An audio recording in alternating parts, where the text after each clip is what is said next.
In this webinar, we're going to be talking about how to merge duplicates. So because we share this site worldwide and lots of us are entering in our ancestors' names, oftentimes several of us will be entering in the same ancestor, which creates duplicate records. And so it's our job to go in and try to find those duplicates and merge them together into one tree so that it becomes a very clean tree. So we're going to start with this Coleman, Abner, Mahon, and this is his personal detail page. And when I start to get ready to do a merge, I just want to glance over his information. So I'm going to first look at his vital information, his name, his birth date and place, the death and burial. Just get a glance at that, scroll down. I can see on the left that it doesn't show spouse or children, but on the right I can see his dad and his mom and his siblings. I'll even go farther and go down to his sources, and I can see that there is a death record and a census record attached to him. For me, I think it's pretty important to get out there and go look at that death record because it will oftentimes show the parents, and if there is a spouse, it will show her also.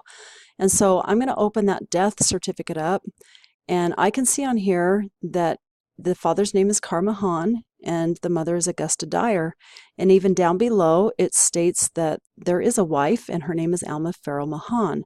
If I come back over to Coleman's detail page, the father must go by his middle name because there's that Mahon and Augustus Dyer. And of course, we don't show that spouse over here. But if I go to this Find a Grave record hint that they're showing here, open that up, we can see Alma Farrell Mahon here as his wife, but it also shows the birth and death date, which is the same as over here, the birth and death. So to me, this is a great person to merge here. So now that I understand a little bit more about him, I'm just going to scroll over here to the right and click on possible duplicates. And the duplicate that comes up, this is my person at the top that's in my tree right now. This other one is out in the family tree, and I need to merge them. So I can see that the birth is the same as up above, and the death place is the same. And then, of course, we've got this wife that we can add in there. So we're going to click on Review Merge. But before I do that, if I didn't think, if I was really solid, I should say, that this is not a match, then I would click on Not a Match. And it would put that person right here in this area called Not a Match. If at some point I feel I did that incorrectly, I could always pull them out of that area and put them right back into the possible duplicates area if I needed to. I can also merge by ID. And so if I knew a duplicate's ID number, I could paste that right in this area and click on Continue. But here we have this possible duplicates that's right here in our face. So we're going to click on Review Merge. And now my job is to understand that everything on the left is going to stick. That's who's going to end up in my tree. The person on the right, along with the information, is going to get deleted. It can tell you right here, Coleman, A. Mahon, and information remaining in this column are deleted at the end of this merge process. So we don't want to forget that. So in other words, if I like the information more on the right than what's on the left, I could actually come up here and say switch positions. If I don't want to do that, I don't have to, but that's just an option that you want to understand. By doing that, you will be keeping this ID number with this man's information, and this ID number will get deleted. So just understand, you'll lose the person's ID number on the left, which if it doesn't mean anything to you, it's no big deal. So let's get going with this. Here, we're going to go down here and just go over the information, and if I like what's on the right better, I'll move it over to the left so it will stay. The first one is his name. The one on the left is far more accurate than the one on the left. So I can either click reject or do nothing. If I do either one, it's doing the same thing. So people like to hit reject just because it turns it pink and they know that they covered that information. But once again, if I don't click on reject, it's not going to move anything over anyways. So some people like just to click reject just to turn them pink to show that they really did go through that information.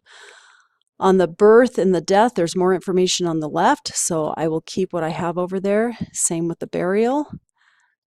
And on this timeline, I personally like to keep the timeline and the other information, so I'm going to add all of this information.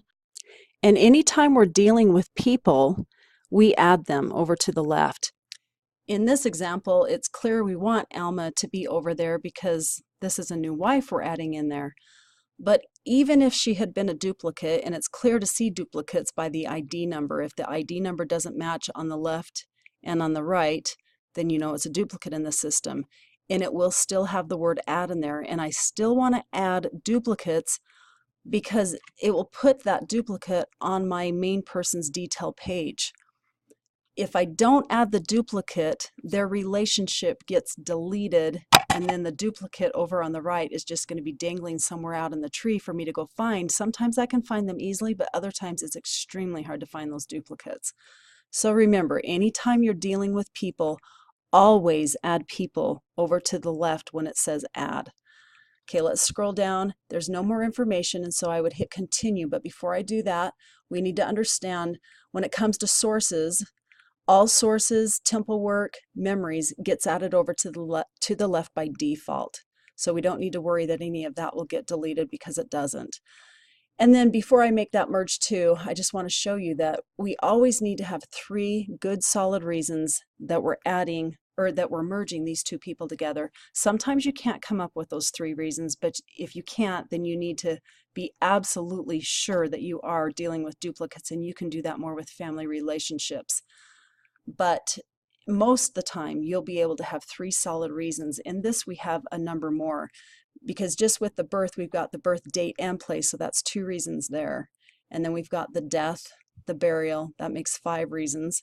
And then down below we had that spouse, whoops, I passed her, that we found on the death certificate. So we've got 5 good solid reasons why we're merging these 2 people together. So when I make this merge, this is what most people don't understand. I need to highlight the information over on the left, and then I will left click and drag it down and drop it right into where I'm going to put my reasoning as to why we're doing this. I'll click enter, type in and then I'm going to left click, highlight the other man from the right, drag and drop him down as soon as my cursor gets in the right position, and then I'll just arrow down, click on enter. So basically what it's saying here is Coleman Abner Mahon and Coleman A Mahon have the same, and now we're going to state what is the same. They have the same birth, date, and place, death, place, burial, year, and place, and the same, whoops, spouse that was found on his certificate. So those are our reasons why we're making this merge, and then we'll click finish merge. So from here you can see that it added Alma in there, but it also added the different sources that were hooked to that duplicate too.